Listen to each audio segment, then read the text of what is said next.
comunicate al 3382 41 59 71.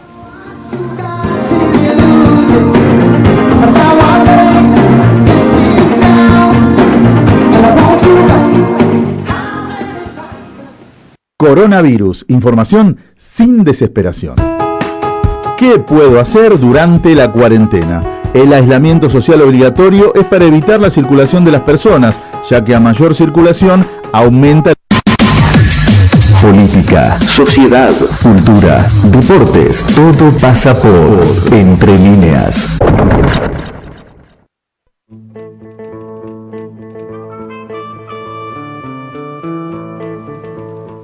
Bien, seguimos aquí en Entre Líneas por Radio GPS, 11:30 de la mañana. Estamos hablando sobre distintos temas durante todos estos días. Hemos abordado la educación desde lo local, haciendo un relevamiento de lo que sucede en distintas instituciones educativas, en los distintos niveles. También lo hemos planteado desde las luchas gremiales. Pero también nos interesaría abordar en un análisis mucho más profundo, más estructural, qué se puede decir y de la educación, qué se puede hablar de educación a ya casi más de 7 meses, ya transitando hacia el 8º mes de esto que es la virtualidad, de esto que es estas nuevas formas que para algunos se ha podido llevar adelante dentro de todo, para otros no, de estos intentos de volver a la presencialidad. En definitiva, la educación en pandemia tras casi 8 meses, y qué mejor que hacerlo con Romina De Luca. Ella pertenece al Centro de Estudios e Investigaciones en Ciencias Sociales, a la Corriente Nacional Docente Conti Santoro y a Razón y Revolución. Romina, ¿qué tal? Rodrigo Jiménez, muchísimas gracias por este contacto, luego de varios meses, porque estuvimos hablando de esto en abril. ¿Cómo estás, Rodrigo? Bueno, un saludo para vos y para toda la audiencia de la radio que nos está escuchando, y gracias por llamar, por supuesto. No, por favor, bueno, nosotros habíamos dialogado en abril, donde por ahí mucho era todo muy reciente, y por ahí era mucho de hipótesis, de perspectiva de lo que podría llegar a pasar. Siempre estaba el anuncio de que vamos a ver si volvemos en mayo a las clases, vamos a ver qué protocolos podemos aplicar, etcétera, etcétera, etcétera. Pero queremos hablar con vos para que nos cuentes qué análisis haces vos en estos ya rumbo a 240 días, 8 meses de educación en tiempo de pandemia. Bueno, sí, efectivamente cuando conversábamos sobre la entrevista hacíamos el balance de, habíamos hablado cuando recién arrancaba la pandemia, ¿no? Y en realidad lo que me parece que es lo primero que podemos señalar es que hoy estamos peor que en esa comunicación que tuvimos hace varios meses al inicio de la pandemia. Y que en cierta manera lo que pasa en educación también es un reflejo de lo que vemos en salud. O sea, hoy tenemos más de 1 millón de contagios, más de 30.000 muertes oficiales, la pandemia extendida en todo el país, y si pensamos cómo esto se refleja a nivel educativo, podemos hacer, la misma lectura. ¿En qué sentido? Efectivamente, como vos mencionabas, estamos a un par de semanas de cumplir los 8 meses de suspensión de clases presenciales y de educación remota, ¿no? Y podemos decir que tenemos los mismos problemas del principio, agravados por el tiempo, por el cansancio y principalmente por la deserción, por desconexión de millones de alumnos y por las políticas educativas que viene implementando el gobierno a nivel nacional y también, a nivel local, que lo único que hacen es agravar el problema. Pensemos, por ejemplo, la deserción de alumnos por desconexión. Lo primero que tenemos que decir es que esto es un problema que en términos técnicos es evitable. Es decir, si yo tengo alumnos que abandonan el proceso educativo porque no tienen herramientas digitales o conexión, esto es fácilmente resoluble. Sin embargo, todavía guardamos una respuesta. Pensaba, ¿no?, en el anuncio que hizo Perotti los primeros días de octubre, sí, es decir, transcurrido 7 meses, ¿no? De, bueno, vamos a avanzar en hacer obras, de construir kilómetros de conectividad y vamos a avanzar sobre tal vez llevar wifi gratuita a los barrios populares, digo, ¿no? O sea, esa solución llega en el mes 10 de la pandemia, ¿no? O sea, es decir, en el mes 10 del año, iniciada la pandemia a fines de febrero, principio de marzo. También, ¿no? Pensaba en términos curriculares o pedagógicos, bueno, efectivamente lo que está poniendo de relieve la pandemia es la ausencia de herramientas curriculares sólidas de nuestros alumnos para poder llevar adelante la educación remota, porque por más que inventemos todos los Zoom, Meet o plataformas del mundo, con esos alumnos que sí tienen algún tipo de conexión, bueno, efectivamente es imposible replicar lo que ocurre en el aula a nivel remoto, en un hogar que puede estar atravesado por la violencia, atravesado por carencias elementales, y entonces, digamos, ese proceso educativo requiere de, primero, tiene unas condiciones ambientales que no son las que garantiza la escuela, por esto que planteaba antes, y entonces, digamos, inclusive ese intercambio, digamos, coloca al alumno frente a los límites de un sistema educativo que hace décadas le dice, bueno, pase, si obtiene los contenidos bien, y si no, ya veremos más adelante lo que hacemos, ¿no? Entonces, efectivamente, esa desigualdad, esa imposibilidad de, aunque tengan los recursos técnicos, llevar adelante ese proceso educativo, bueno, digamos, está anoticiando estos límites, ¿no? Diríamos, históricos del sistema educativo. Sumado a esto, que ya sería como lo suficientemente preocupante, podemos decir que en términos oficiales ni siquiera tenemos un número certero de cuántos son los alumnos desconectados. A nivel de todo el país, digamos, y bueno, y acá entramos en el terreno de las cifras contradictorias, ¿no? Mientras el Ministerio a nivel nacional dice que el 95% de los alumnos continuaron, digamos, el proceso pedagógico en términos remotos, o sea, que tuvieron conexión con sus alumnos, reconoce en paralelo que habría un 20% de alumnos que están desconectados. Miremos los números en la provincia de Santa Fe. Balaguer, a quien no tengo que presentar, para los oyentes de la provincia de Santa Fecina, porque fue exministra de Educación, pero lo decimos para el resto, digamos, del país que a lo mejor no tiene este dato en la cabeza, reconoció hace, digamos, un par de semanas que por lo menos un 30% de los alumnos de la provincia estarían desconectados, cifra que en principio AMSAFER Rosario reconoce que sería ampliamente superior. El gobernador Perotti reconoce que por lo menos la mitad de los alumnos no tiene conectividad en su hogar, y se habla de, digamos, cerca de 400.000 hogares sin conexión a Internet, y más de 2.000 escuelas en la provincia que no tienen, digamos, una plataforma digital para, por ejemplo, ¿no?, esta idea de la educación bimodal, es decir, que combine, ¿no?, la educación remota con la educación presencial. Bueno, digamos, si quisiéramos utilizar la plataforma de las escuelas, digamos, tendríamos 2.000 escuelas de la provincia que no tienen esa posibilidad, ¿no? Entonces me parece que llegado a este punto uno podría analizar, digamos, distintos aspectos que se están vehiculizando a través de la pandemia y que podemos leer en clave de, digamos, un capitalismo en descomposición y cómo la pandemia sirve para justificar un ajuste. Digo, pensemos en términos salariales y laborales. Los docentes están atravesando, de la provincia y de todo el país, están atravesando un proceso de educación remota que implica un alto estrés laboral, una sobrecarga de trabajo, con salarios que están, ¿sí?, congelados. De hecho, ya sea porque, como en la provincia de Santa Fe, lo único que les ofrecieron son unos míseros bonos, con lo cual, digamos, efectivamente el salario de 2020 es igual al de 2019 y vamos a arrancar el 2021, que ya lo tenemos acá a la vuelta de la esquina con los salarios de 2019.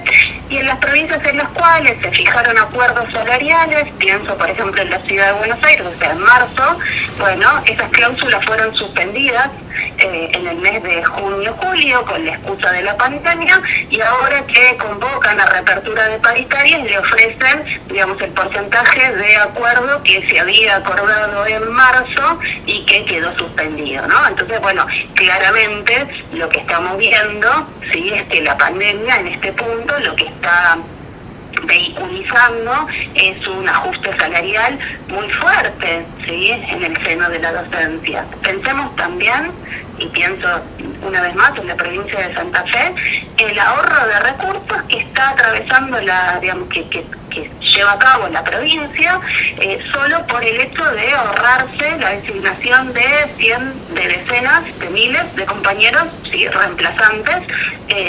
Pensemos este número, en todo el país, porque este es un problema a nivel general, con la suspensión de los actos públicos, y pensemos que les están ofreciendo recién en el mes 10, casi 11, si a los reemplazantes de la provincia, que acceda un poco más al IFE, ¿no? Con lo cual está claro que con eso nadie puede vivir, y fijémonos la irracionalidad de este sistema, que cuando yo más necesitaría designar docentes para que puedan acompañar este proceso educativo remoto a distancia, que ya sabemos que por lo menos, ¿sí?, en tiempos extraordinarios se está sumando a esa deserción histórica, desgranamiento de la escuela secundaria, que hace que de 10 que arrancan, 5 lleguen al último año, y estamos sumando, ¿sí?, por lo menos un 30% más en todos los niveles educativos que está desertando. Yo necesitaría designar esos reemplazantes, y sin embargo, ¿sí?, ni la provincia de Santa Fe ni en el resto del país, se está pensando en desdoblar grupos para que el acompañamiento de la educación remota, que requiere un seguimiento mayor, esto se realice, ¿no? Esto que implica, en términos de presupuesto, un ahorro de recursos por la vía de congelamiento salarial, por la vía de la no designación de suplentes, obviamente tiene un correlato a nivel pedagógico, ¿no? O sea, en donde que vemos, no solo que no se designan los recursos necesarios para apuntalar el proceso educativo a distancia, sino también que la estrategia nacional y también provincial, ¿cuál es? Patear la pelota para el 2021, ¿no? Y fijémonos que esto, asume la forma de, aunque no nos lo digan así, de la promoción, acompañada, la promoción automática, con la idea de, en el 2021 veremos qué haremos para, ¿sí?, recuperar algo de la priorización de los contenidos prioritarios que, estamos haciendo, ¿no? Entonces, la idea es, vemos más adelante qué vamos a hacer, sin alterar en términos estructurales la composición pedagógica, ¿sí? Y por otro lado, también lo que podemos decir es, cuando miramos, ¿no?, en el resto del país, lo cierto es que, hay un claro reconocimiento de que lo pedagógico no importa cuando la selección de contenidos prioritarios que yo tengo que, trabajar en este año me llega recién en octubre, como en la provincia de Buenos Aires. Realmente, uno a veces no sabe si, sencillamente incurren en en estas acciones porque son inútiles o porque nos están tomando el pelo, porque la verdad es que, es un claro reconocimiento de que no tienen ni idea de lo que tienen, de lo que habría que hacer, ¿no?, cuando esto aparece. Sí. Yo pensaba que, por ejemplo, como sucede con muchas cuestiones en estos últimos tiempos, sobre todo, muchas veces el docente es el que termina supliendo al Estado. Y, por ejemplo, en una ciudad, yo te cuento acá, para hacer el contraste. Por ejemplo, acá el alumno más lejano puede estar a 15 cuadras y muchos docentes suplieron esa falta de conectividad llevándole el material. A lo mejor no es exactamente lo mismo, obviamente, pero ¿qué se hace, por ejemplo, en AMBA, en Rosario? Pienso en ese tipo de conglomerado donde el docente no puede ir a domicilio, más allá de la voluntad que tenga, cuando en realidad, como bien vos decías, el Estado, ¿qué hizo con esos chicos que desaparecieron directamente? Porque uno se entera de casos donde vía virtual no supieron nunca más nada de sus alumnos. Pero acá, dentro de todo, lo han podido suplir, pero como te decía, una tarea que no les corresponde, como tantas otras.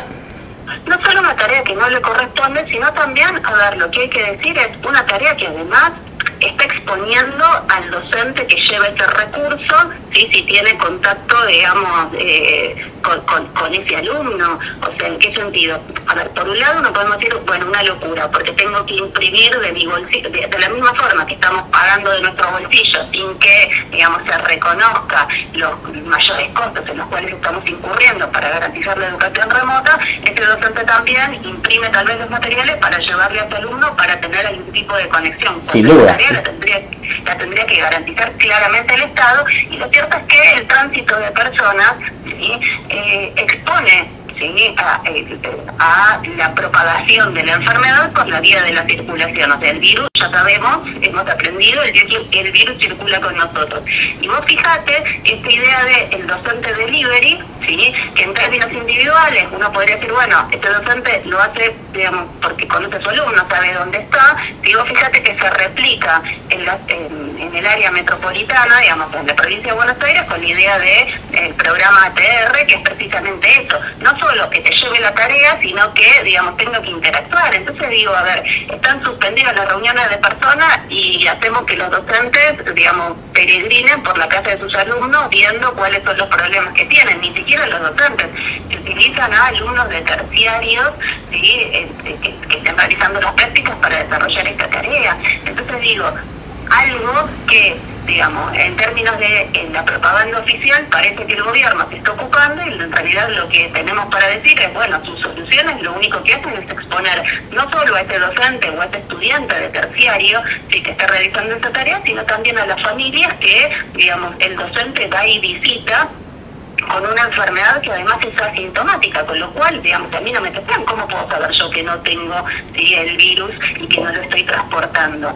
Entonces digo, me parece que acá, ¿no?, lo que hay que ver es que hay una profunda inacción, e inclusive, ¿sí?, lo que eso puede decir es que se toman medidas, digamos, que se llevan de patadas hasta con la lógica. En el mismo momento en el cual se está propagando el virus en todo el país, se está pensando en un retorno paulatino a la presencialidad con la idea de la revinculación, ¿no? Es decir, no garantizo los recursos materiales, los recursos técnicos, ¿sí?, para garantizar la educación remota, y de golpe sostengo que, digamos, hay que considerar la revinculación de los alumnos, y entonces vamos a, en el peor momento de la pandemia, con más de 1 millón de contagiados, vamos a hacer la vuelta presencial.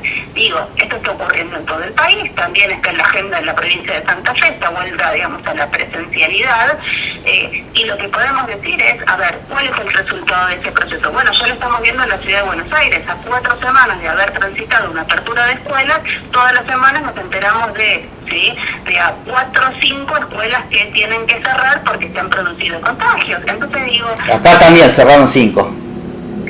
Claro, es que efectivamente, además, digamos, ni siquiera lo teníamos que experimentar localmente o nacionalmente. Basta ver lo que ocurrió en el resto del mundo para saber que esto iba a pasar. Entonces, de nuevo, ¿qué es lo que está detrás de esto? Bueno, obviamente, a medida que el gobierno dice que nos cuida y dice que sostiene una cuarentena, pero libera absolutamente todas las actividades económicas, bueno, se coloca sobre el tapete, si el obstáculo de, bueno, digamos, a ver, si los chicos están en la escuela, eso, algún padre o madre, en general las madres, tienen que estar ahí cuidándolos, entonces la madre tiene que estar de licencia, y entonces, digamos, el burgués que explota a esa madre tiene que pagarle una licencia. Bueno, en un capitalismo que está en crisis, obviamente esto es visto como un gasto que es, digamos, impensado. Entonces, bueno, vayamos viendo cómo volvemos. Si en el medio se contagia, digamos, las familias que conviven generaciones, digamos, a ver, en Argentina la convivencia intergeneracional está así la regla. Entonces, esta idea de cuidemos a nuestros abuelos, pero mandemos a los chicos a las escuelas, bueno, la verdad, en términos de un Estado que dice que nos cuida, sería una locura, digamos, si no supiéramos que en realidad esta idea del estado de cuidado, bueno, en realidad lo que están cuidando son las ganancias de los empresarios y no nuestra vida, si no nos someterían a una vuelta a clases en este contexto y garantizarían además todo lo que es perfectamente resoluble. Digo, a ver, para garantizar la educación remota, ¿qué necesitamos? Wi-Fi gratuito y de calidad en todo el país, necesitamos dispositivos, ¿sí? Computadoras, o sea, de calidad. Digo, el 40% de los chicos no tiene solo el 40% de los chicos en todo el país se estima que tiene computadora para uso exclusivo en términos educativos. Digo, y este es el número del gobierno, sabemos que, digamos, puede ser mucho menor. Entonces digo, bueno, ¿qué necesito? Y bueno, sí, si yo tengo una sola computadora en mi casa que se comparte con teletrabajo y con 3 chicos que están siguiendo su proceso educativo, esto es imposible. Los que trabajamos en educación de adultos estamos viendo muy claramente esto. Nuestros alumnos están dejando la escuela sencillamente porque te dicen priorizo los datos móviles del celular y el dispositivo para que mi hijo continúe en el proceso de escolaridad. Entonces digo, todo esto se resuelve muy fácilmente. Recursos técnicos, dispositivos digitales, recursos materiales, personal técnico, psicopedagogos, trabajadores sociales, para poder atender esto que decía al principio, las condiciones ambientales que están obstaculizando, ¿sí?, esa continuidad educativa. Entonces digo, el garantizar que, digamos, de alguna manera intentemos paliar el peor año en la historia del sistema educativo argentino, que está atravesado por una pandemia, que es un elemento excepcional, las respuestas serían, digamos, tendrían que ser excepcionales, implicaría el dotar el sistema educativo de más recursos que están a la mano. Digo, veamos de nuevo la contradicción. Tenemos miles de compañeros sin trabajo cuando esos compañeros podrían estar apuntalando el proceso educativo. Entonces ahí lo que hay que ver es que hay una decisión política que lo que reconoce es que la educación del conjunto de los trabajadores, del conjunto de la clase obrera, les interesa muy poco. Les interesa en la plataforma electoral, cuando van a elecciones y dicen que la educación es lo más importante de su agenda, pero digamos, cuando tenemos que ver cómo eso se traduce en términos reales, vemos que en realidad la educación es el último orejón del tarro, porque, bueno, si tenemos un 30% de desocupación,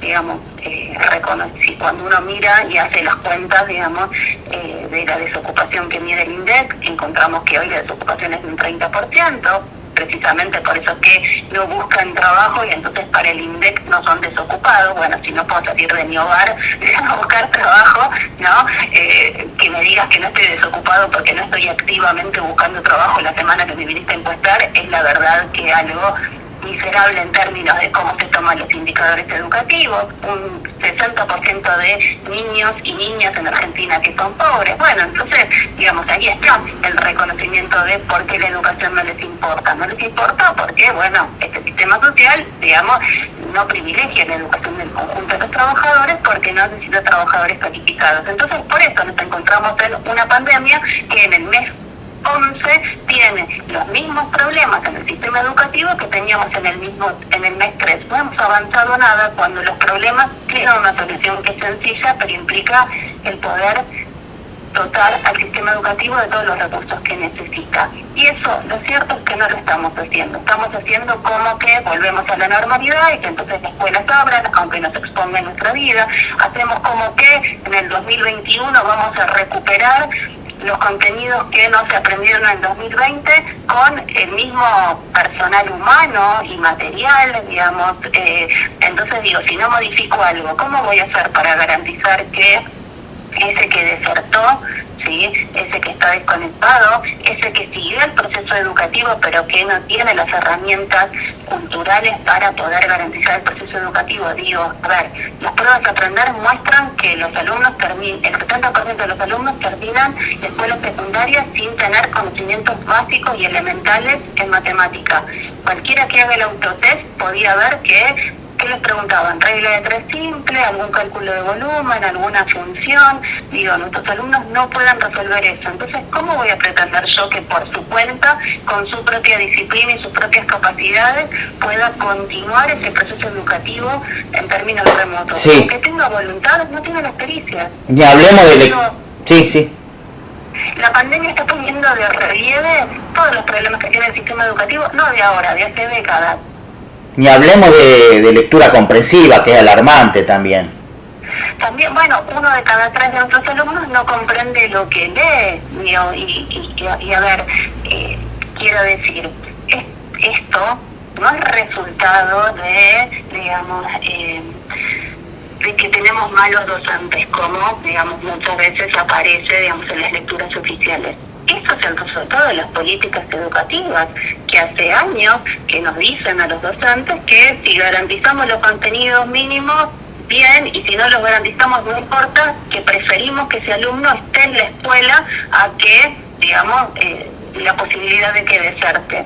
Entonces digo, cuando nosotros convertimos la política, cuando digo nosotros, digo el gobierno, ¿sí? Y todo el personal político de distintos signos que implementa las mismas políticas educativas hace décadas, nos dicen que no importa, bueno, acá están los resultados, ¿no? Entonces lo que hay que hacer es no matar al cartero. Bueno, efectivamente, 1 de cada 3 de nuestros alumnos no comprende lo que lee. En tiempos normales, pensemos cuáles son las pericias que en tiempos extraordinarios tiene ese alumno para poder por su cuenta, digamos, continuar el proceso educativo. Digo, con además esto, digamos, hay distintos indicadores que muestran que, por ejemplo, en las comunas pobres de la ciudad de Buenos Aires, el 55% de las madres, que son las que centralmente están acompañando ese proceso educativo, tienen el mismo nivel educativo que sus hijos. Es decir, tienen la primaria completa y la secundaria incompleta. Entonces digo, bueno, ¿cómo esa madre va a poder apuntalar ese proceso educativo que efectivamente requiere que sea apuntalado? Porque, digamos, la situación que se genera con la educación remota no es ni por asomo similar a la que se genera en el aula con el acompañamiento de ese docente. Entonces, bueno, digamos, la pandemia va a producir un genocidio educativo que nos va a costar décadas volver, ¿sí? Intentar paliar. Pero lo que nosotros tenemos que hacer, nos parece, es no seguir la estrategia del avestruz, es decir, no tenemos que esconder la cabeza bajo la tierra, sino que tenemos que poner de relieve todos estos problemas y efectivamente decir, señores, esta situación es su responsabilidad. Entonces, ¿qué deberíamos hacer los docentes que militamos en organizaciones de izquierda, que entendemos que los problemas que tenemos en el sistema educativo son los problemas que tiene el sistema capitalista y por ende, digamos, lo que requiere una educación de calidad es una solución política? Bueno, lo que tenemos que hacer es efectivamente empezar a discutir y poner de relieve los problemas y cuáles son las soluciones que nosotros tenemos para esos problemas. Entonces, efectivamente, bien, bueno, hay que priorizar qué vamos a trabajar. Bueno, digamos, somos los docentes los que tenemos que decir qué es lo prioritario. Somos los docentes los que tenemos que exigir una mayor dotación de recursos humanos para poder apuntalar el proceso educativo. Porque digo, a ver, la estructura laboral de los docentes taxi en todo el país hace que un docente de escuela secundaria tenga 200 alumnos. Pensemos por un momento, si 200 alumnos teníamos un piso, si esto es desesperante en términos normales, imaginemos cómo eso opera, ¿sí?, en la educación remota. No, por supuesto. Y apuntando a lo que decía, me parece que importa más la estadística, en el sentido de que, por ejemplo,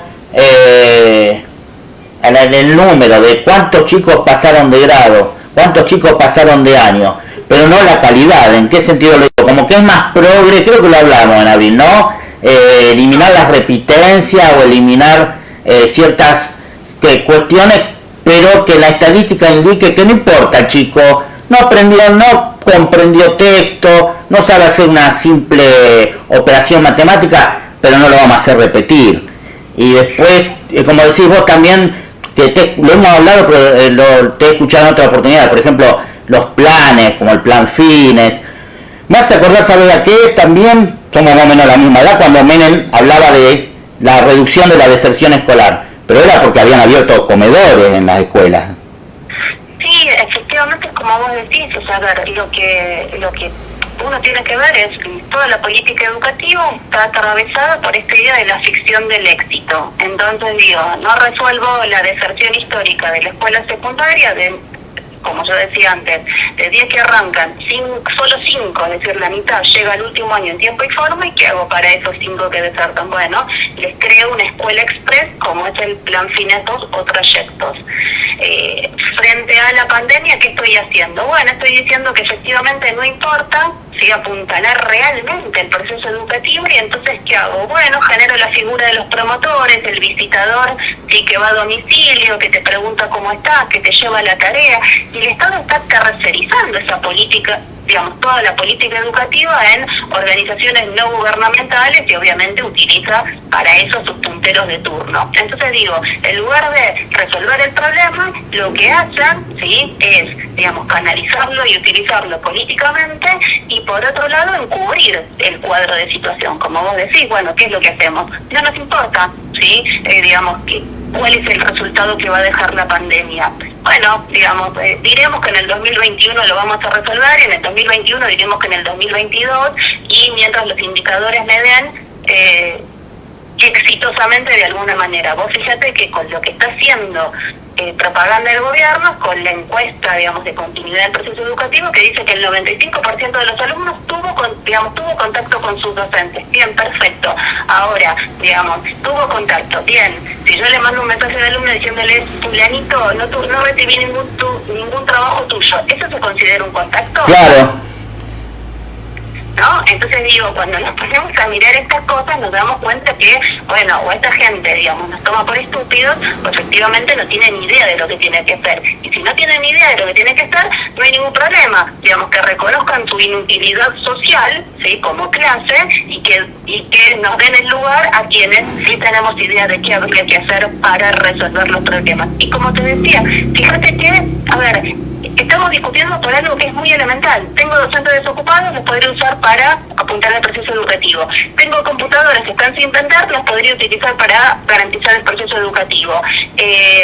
Tengo satélites, tengo conexión Wi-Fi, bueno, podría liberar y hacer gratuita el servicio de Internet, considerando que es un bien esencial durante el tiempo de pandemia. Todo eso no está en la agenda del gobierno para nada. No, es así.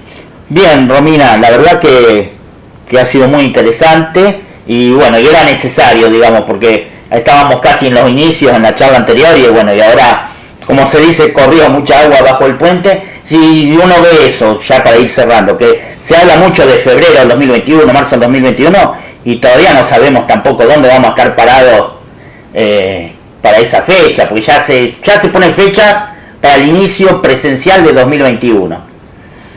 Sí, pero vos fíjate además, y esto me parece que también es como, daría para otra charla, y sé que ustedes lo vienen cubriendo, pero digo, todas estas medidas además, digamos que, como vos decís, a ver, no sabemos ni qué va a pasar mañana, y ya se está hablando de la vuelta en febrero, y digo, acá Ciudad de Buenos Aires picó en punta, pero veamos lo que pasó con la presencialidad. Pronto sale a decir, bueno, no, febrero todavía no sabemos, y en Ciudad de Buenos Aires pasó lo mismo. Primero anunciaron la vuelta a la ciudad, y después toda nación se plegó a este proceso. Obviamente porque ellos están en la carrera electoral del 2021, que ni por asomo, digamos, es resolver los problemas reales que tiene el sistema educativo hoy. Y fijémonos que toda esta política educativa que objetivamente deja el sistema educativo a un abandono absoluto, se despliega con la complicidad de la burocracia sindical. Miremos, si no, lo que hizo Sonia Leso en la provincia de modificar cómo se, digamos, toman las decisiones en el gremio para aprobar bonos miserables para los docentes cuando les congelan los paritarios. Veamos que, digamos, en todo el país se está transitando la vuelta a clases presenciales, y lo único que hizo la CETERA, con Sonia Leso a la cabeza, fue decir que querían que se les consulten, cuando en realidad participaron de todas las instancias de discusión a nivel nacional, y en tal caso diciendo que les parecería irresponsable. Ahora, de organizar a los docentes en un paro nacional para pedir todo lo que necesita el sistema educativo para resolver los problemas, ni por asomo estamos en este proceso, ¿no? Entonces digo, bueno, veamos que el gobierno en el desarrollo de sus políticas educativas tiene, sí, un sostén, una quinta columna, que es la burocracia sindical, que efectivamente entrega no solo nuestra educación, sino también nuestras vidas. Y entonces, en este proceso, mientras tenemos tareas para resolver, ya estamos discutiendo si las clases van a arrancar en febrero o en marzo. Y quiero recordar algo que nosotros dijimos a principio de año, que tal vez lo desarrollamos también en tu propia columna, que era, bueno, vamos a ver cómo en el 2021, aunque los salarios docentes sigan congelados, es muy probable que la burocracia sindical nos llame a iniciar el ciclo escolar normalmente, porque aquí hay que hacer un esfuerzo patriótico por superar los problemas del sistema educativo cuando no movieron un dedo para garantizar los recursos reales que hoy necesita el sistema educativo, ¿no? Entonces es como vos decís, no sabemos qué va a pasar mañana, pero ya nos están preparando para la vuelta normal a clases en febrero o en marzo del 2021. Así es, Romina, seguramente te voy a estar convocando antes de fin de año para volver a charlar, a ver, bueno, vamos a ver en qué situación estamos, pero parecía algo lejano, pero estoy diciendo antes de fin de año y son unas semanas nomás. Bueno, Rodrigo, sí, quedamos a disposición para que hagamos el balance de qué nos dejó el 2020 y cuál es la proyección para el 2021 en, como vos decís, unas semanas nomás. Bueno, muchísimas gracias, Romina, un abrazo grande. Un abrazo para ustedes, hasta luego.